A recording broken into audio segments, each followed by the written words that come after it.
bien évidemment, on ne peut pas éviter de parler d'un sujet qui est d'actualité, c'est la reconstruction après le séisme. Madame la ministre, 120 milliards de dirhams sur 5 ans. D'abord un mot sur ce programme de reconstruction, où en sont les travaux de la commission qui s'occupe justement de ce programme-là, et quid de son financement, en sachant qu'une bonne partie, et cela dans le communiqué du cabinet royal y a fait référence, il sera en grande partie financé par les fonds propres de l'État.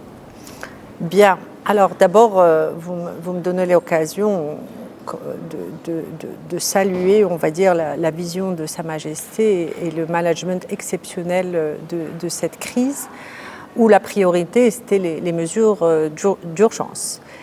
Donc ce programme, très vite, est venu compléter une première phase, on va dire, de programme d'urgence, de première nécessité, et d'un secours et d'une décence aussi pour les victimes. Mais comme à chaque fois, notre pays, grâce on va dire, à la vision de Sa Majesté, se réinvente à l'occasion d'une crise. Donc il y avait, on va dire, nécessité à construire, mais en mieux, à reloger en mieux, à éduquer en mieux. Et c'est un petit peu ça la trajectoire de ce très grand programme de 120 milliards de dirhams sur les 5 prochaines années.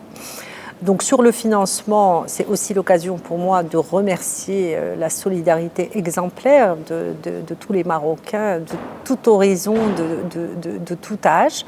Et donc aujourd'hui, on a un fonds qui est, quand il sera, on va dire, arrivé à sa maturité, on pourra informer sur le montant, mais un fonds qui est conséquent et qui permet de commencer les premières opérations, et notamment, on va dire, les indemnisations sur les habitats les logements qui sont totalement ou partiellement détruits, avec les montants respectivement de 140 000 et 80 000 dirhams.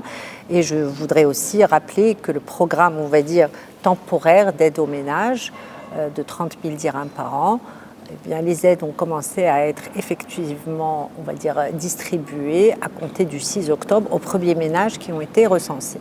Sur la deuxième partie du programme, il s'agit surtout, on va dire, de repenser les infrastructures, les services publics, mais également créer des conditions pour une dynamique économique. Effectivement, le chef du gouvernement a donné des instructions claires à l'ensemble du gouvernement de dire qu'il s'agit de financer en priorité sur la planification budgétaire que nous avons.